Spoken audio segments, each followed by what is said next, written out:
நீங்கள் சொல்கிறீங்க அந்த கூட்டணி வைக்க மாட்டாங்க, இந்த வாக்குகளை பிரிப்பதற்காக தான் சீமானும் விஜயும் அந்த களத்தில் இருக்காங்க. ஆனால் பொதுவான அரசியல் கணக்கு இந்த வாக்கு சதவீத அந்த அரசியல் கணக்குகளை பார்க்கும்போது ஒரு 4 முனை போட்டி ஏற்பட்டால் அது மாதிரி வாக்குகளை பிரித்தால் அது ஆளும் திமுக கூட்டணிக்கு தான், வலுவாக உள்ள திமுக கூட்டணி தான் சாதகமாகும். இந்த வியூகத்தை பாரதிய ஜனதா கட்சி எப்படி வகுக்கும்?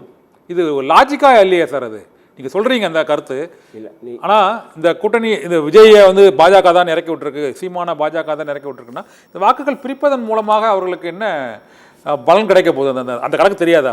அது அதிமுகவை பலவீனப்படுத்துவதற்கு தானே உதவுமே தவிர திமுக கூட்டணியை பலவீனப்படுத்துவதற்கு இந்த வாக்குகள் சிதறுவது உதவுமா? அது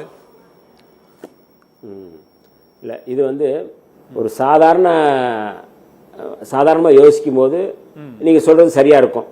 இது பெரிய தனித்தனியாக நின்னா அது அரசுக்கு தானே, திமுகவுக்கு தானே சாதகமாக இருக்குங்கிறது நீங்கள் சரியாக நீங்கள் புரிந்து கொள்ளலாம். ஆனால் அவர்கள் இந்த 26 தேர்தலை மனசில் வச்சுட்டு பண்ணலை. இதை அடுத்தடுத்த தேர்தலில் தொலைநோக்கு பார்வையோடு தமிழ்நாட்டில் எந்த கட்சியுமே, அதாவது நீங்கள் அதிமுக இன்னைக்கு திமுகவுக்கு எதிராக நிறுத்தி அதிமுகவை நல்லா பலப்படுத்தி மோதுங்கன்னு சொல்லலை. அவங்க அதிமுகவும் அவங்க பலவீனப்படுத்திட்டாங்க. இப்ப அதிமுக மோதுறதுக்கு அங்க வாய்ப்பே இல்லை.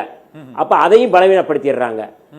நீங்க விஜய் அவர்கள் நீங்க சேர்ந்தோம்னா ஸ்ட்ரென்த் ஆயிரும் சொல்லிட்டு அவங்களையும் தனியார் நிறுத்த வைக்கிறது, சீமானை தனியார் நிறுத்த வைக்கிறது.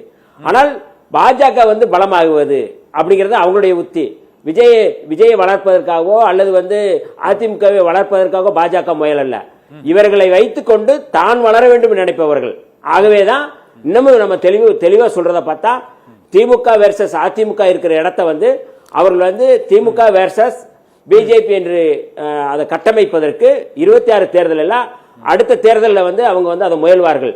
அதற்காகத்தான் இப்ப அவங்க அதை பத்தி எந்த கவலையும் 26 தேர்தலை பற்றி அவங்களுக்கு எந்த கவலையும் இல்லை. ஒரு 5 சீட்டோ 2 சீட்டோ 3 சீட்டோ அதை பத்தி கவலை இல்லை. ஆனால் திமுகவை பலவீனப்படுத்தணும்னா எல்லாரும் தனித்தனியா நிற்கும் பொழுது அதற்கான முயற்சி வெல்லும் அப்படிங்கிற நம்புறாங்க. அந்த அடிப்படையில் இவங்களை இறக்கி விட்டுருக்காங்க. நீங்க சொல்றது தாவேக்காவும் நாம் தமிழர் கட்சியும் இது போன்ற பணிகளில் ஈடுபட்டாலும் இந்த கூட்டணி உருவாக வாய்ப்பில்லை என்று நீங்களும் கூறுகிறீர்கள், திருமாவளவன் அவர்களும் கூறுகிறார்கள்.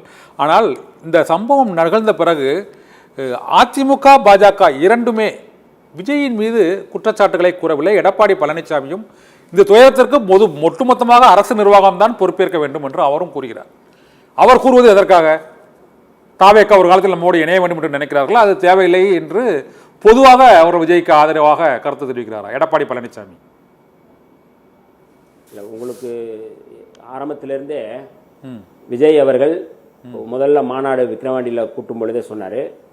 அவர் பேசும்பொழுது தெளிவுபடுத்தினார், எங்கள் கூட்டணியில் வர்றவங்களுக்கு நாங்கள் ஆட்சியிலும் பங்கு அதிகாரத்திலும் பங்கு அப்படின்னு சொல்லி வெளிப்படையாக அறிவிச்சார். ஆமாம், இதுவரை விஜயோட யாருமே கூட்டணி சேரவில்லை. அப்போ இதுல இருந்து என்ன புரிந்து கொள்ளவும், வாங்கன்னு நாங்கள் கூப்பிட்றோம், யாரும் வரல, அதாவது கடை விரிப்பார், ஆனால் யாரும் சேரல, யாரும் வாங்குவதற்கு யாரும் ஆள் இல்லை. ஒன்று விஜய் இது அதிமுக மரியாதைக்குரிய எடப்பாடி பழனிசாமி அவர்கள் ஆரம்பத்திலிருந்தே நாங்கள் மெகா கூட்டணி அமைப்போம்னு அவர் சொல்றாரு. ஆனால் பாரதிய ஜனதா கட்சியோடு மட்டும்தான் அவர் இன்னும் கூட்டணி வச்சிருக்கிறாங்க. வேற யாரும் அந்த கட்சியில கூட்டணிக்கு சேரவும் இல்லை. இதுதான் இப்ப இருக்கிற யதார்த்தமான நிலை. இப்ப இந்த சூழல்ல தேர்தலை சந்திப்பது என்பது மிக மோசமாக ஒரு பின்னடைவு அதிமுகவுக்கு உண்டு. இப்ப பாஜக என்ன பண்ணிருக்கு, அதிமுகவுக்கு உள்ளே புகுந்து ஒவ்வொருத்தரா உடைச்சு வெளியே தள்ளி விடுறாங்க.